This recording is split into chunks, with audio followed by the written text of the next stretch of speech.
Okay, guys, I'm back here with 17.4. We're going to find some theoretical probabilities. We're going to obviously use some of the same pieces of the puzzle that we used in 17.2 and 17.3. Your ability to create an organized list by using tree diagrams and/or tables is going to be very valuable to you right here. If we take a look at a key concept, one of the things we're going to see here is we're going to, as an example, we're going to spin this spinner twice. So that means there's two actions. And if there's two actions, one of the things that we could do is we could set a table up and/or we could set up, in this case, a tree diagram.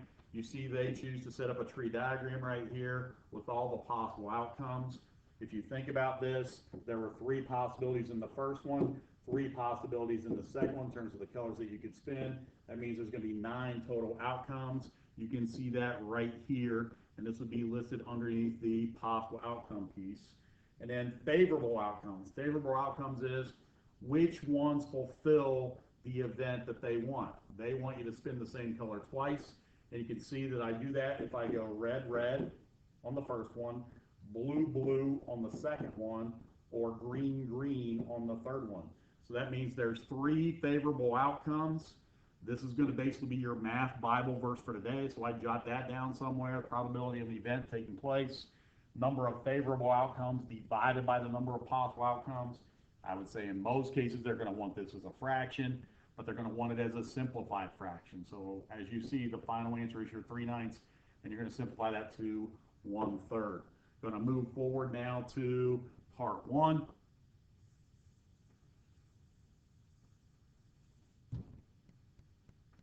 As I move forward to part 1, they basically want you to choose a card from random here. You're going to put it back, then you're going to choose it again. All right. So what this means is you have 5 cards to choose from. You put the card back after you recognize what it is or write down what it is. You have in the second poll 5 cards to choose from. Therefore, you have a total of 25 possible outcomes.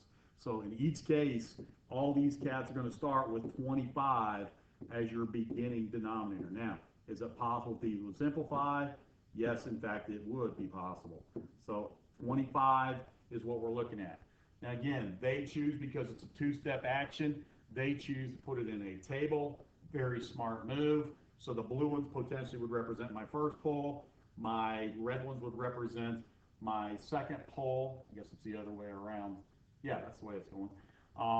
So the probability of choosing at least one apple. So we'd identify the probability of choosing one apple, and we see that we'd have 1, 2, 3, 4, 5, 6, 7, 8, 9. 9 out of 25 should be a result. Probability on part B of choosing exactly one apple, well, only exactly one apple means you're going to basically disregard the one where you have 2 apples. So that means it's going to be 8 over 25. What about one apple and one fish? Exactly one apple and one fish. There are only 2 scenarios that I see that taking place. These 2 scenarios right here. So that's going to be 2 over 25. Please note that none of these can be simplified. And then last but not least, at least one apple or fish. At least one apple or one fish. Again, if you take a look at this, all 5 of these have at least one apple or one fish. This one has one apple or one fish, as does this one. We also have this entire row. So we're at 12 right now, 13, 14, 15, and 16. So it looks like we have 16 of the 25 that would contain either one apple or one fish. Moving on now to parts or slide 2 on part 1. Again, very similar situation, except in this situation, as you can read there, we're going to choose a card from the group. Then we're going to hold on to that card and we're going to choose a second card. So what is this going to do for us? Well, that means my first action has 5 possibilities, and it means that my second action only has 4 possibilities because one of those 5 cards is in your hand. That means there's going to be 20 possible outcomes. So that means our denominator, guys, is going to start with the number 20. So they want you to, what's the probability that we have at least one fish or one apple? One fish or one apple. You can see in this particular scenario, every single one of these four, 1, 2, 3, 4, is going to have one fish or one apple. In this one, I'm going to have these two have one fish or one apple. Everything in this group is going to have one fish or one apple, so there's 4. I should get 2 here, oops, 2 here, one fish, one apple, and I should get 2 here as well, one fish, one apple.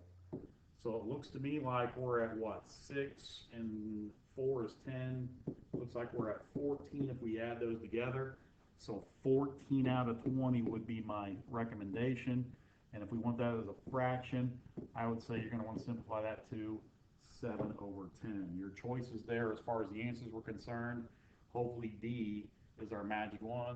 Bam, it is. Moving on. So please take that into consideration. We're talking now about with replacement. And on the first example there, we did have replacement. On this example right here, we did not have replacement, which shrinks down the number of possible outcomes on your second action. Let's move ahead then to part 2. If we take a look at part 2, we have, now this one's a little more difficult. This is going to be humongous. So I'm actually going to use the solution system here. You may want to think about doing the same thing. This one would be in your hardback book. You're going to choose, as watch the video quick.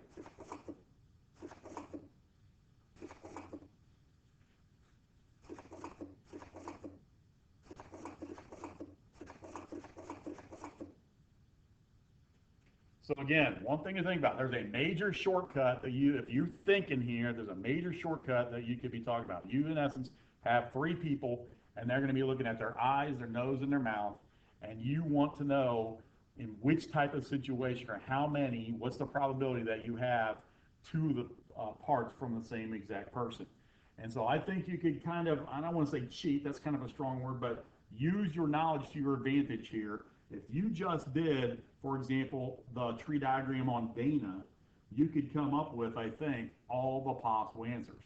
You can see that they have the eyes, the nose, and the mouth broken down. So they're using a tree diagram, which basically is almost a must here, at least to get started. And you can see that they're going, you could shrink it down to go DDD, DDJ, et cetera, But if you take a look at this, they're going to come up with all the scenarios where we're using Dana's eyes, okay? All the situations where we're using Dana's eyes. So you can see that if you just work with Dana, that boom, we have 2 here and all the check marks here. This one has 2, this one has Dana twice, this one has Jay twice, this one has Dana twice, this one has Sarah twice. So you can see, oh, continuing on, I guess that's it. So if I look at just that situation, we have what? 6. Now, come on, guys, think about this. That means if we use Jay's eyes, we're going to come up with 6. That means if we're going to use Sarah's eyes, we're also going to come up with 6. So if you just did part of this and said, hey, in each scenario we're going to come up with 6, and there are 3 people involved here, I got to think there's going to be 18 outcomes.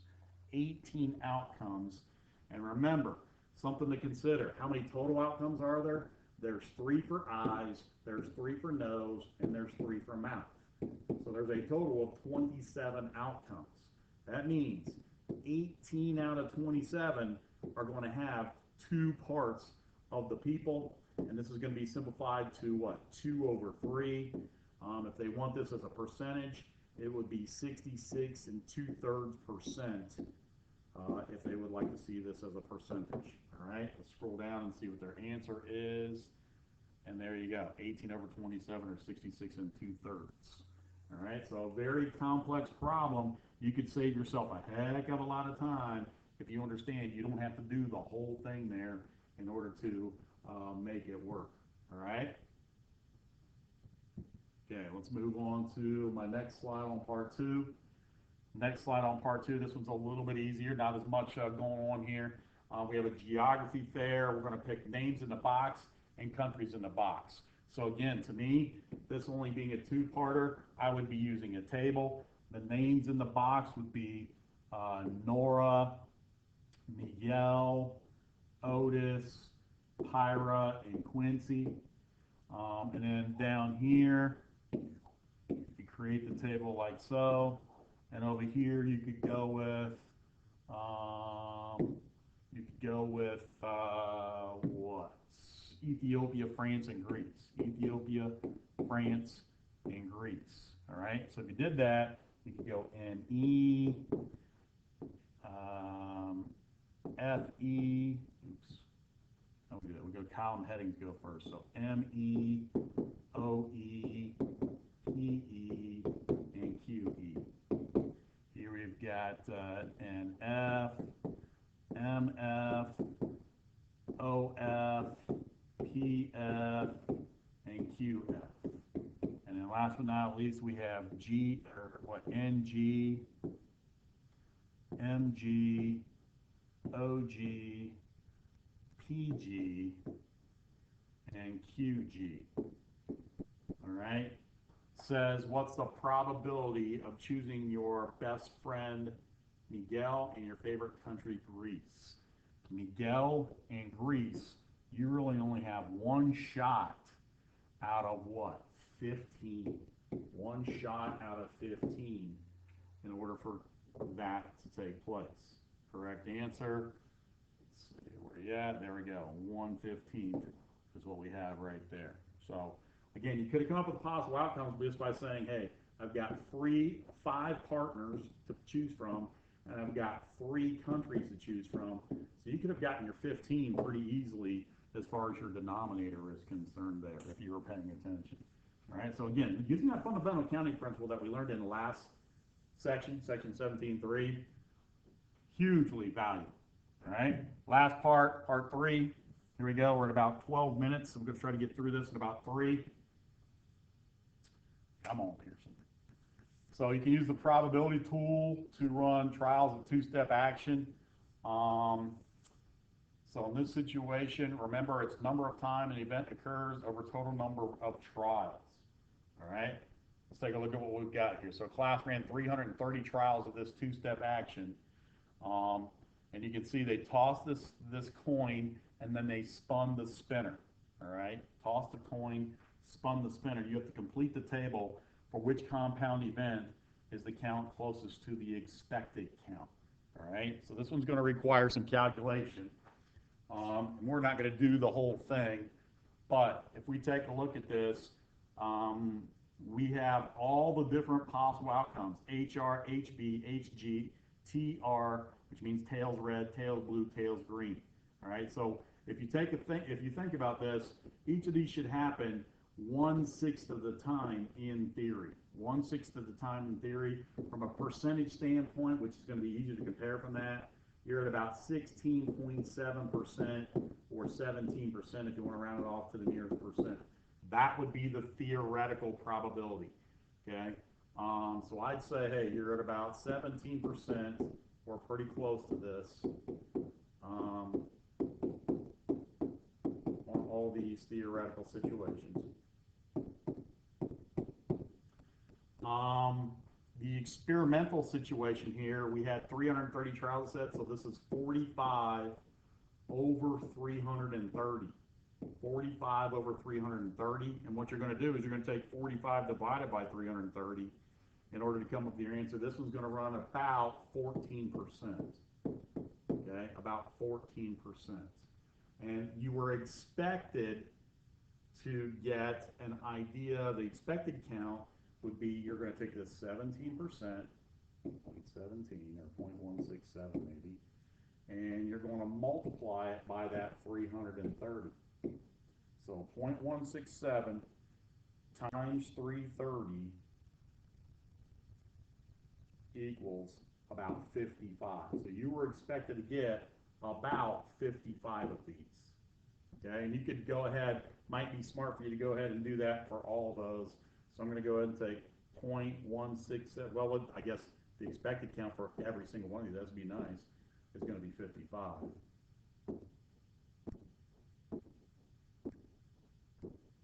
Okay. Experimental probability then, I'm going to do maybe one more here. Let's go 59 divided by 330, which was the total number of trials you ran. This one's going to run about 18%. Okay, and let's do one of these. Let's go down here to what H green. So heads green. 64 divided by 330 is going to run you about 19%. Now again, when you add these all together, these should be really, really close to 100%. If they're not exactly 100%, we all know that we're kind of rounding things off here as far as our percentages are concerned. Let's take a look at their final solution. It wants to know for which compound event is the count closest to the expected. Let's see what they come up with as far as their answers are concerned. So they get my 55s. They match me up pretty good there on that, and they're going with decimals. So they say the one that's going to be the closest is going to be that 58, all right, for this guy right here. And the reason they come up with that answer is because they're saying, hey, this number right here, which is the count, is closest to this number right here. Okay? So that's what they're comparing in order to get that particular answer. All right, let's go ahead and get out of that. And let's go to my last slide, slide 3, and see what that brings us. And then we'll be finished with that particular piece. Uh-oh, that's not good. Still loading. Still loading. Still loading. Still loading.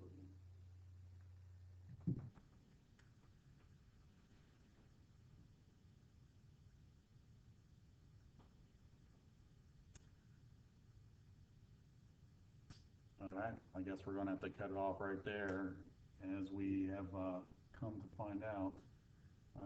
Pearson is constantly crashing as it stands right now, so we'll cut it loose. Thank you, and have a great day. Hey, by the way, the code word is, we'll say that for later.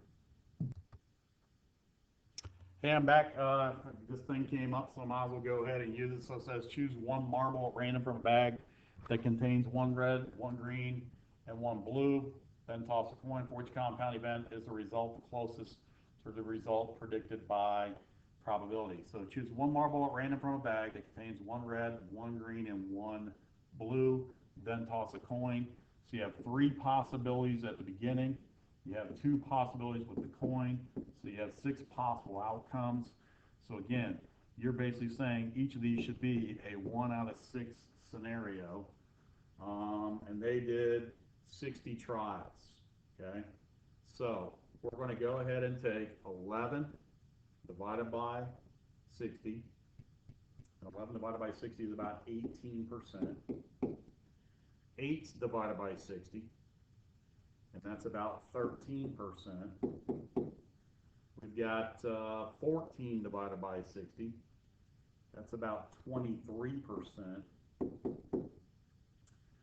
6 divided by 60. That should be only 10%.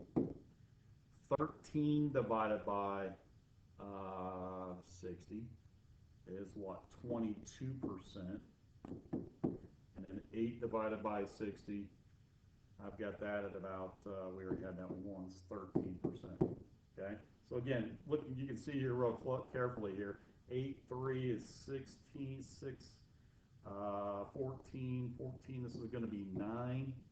And then add 1, 1, 2, 3, 5, 6, 7, 8, 9. So we add up to about 99% there. It's going to be really close to 100%. Remember, our rounding is what creates that scenario. So which one is closest to 1/6, which is 16.7%? Looks like it's going to be what? This guy right here, I'd say. Okay? Looks like it's going to be that guy right there. So what? Red and heads. Is that correct? Yes, it is. Red and heads. All right. Well, thanks for paying attention here today, and we'll cut you loose. Have a great day.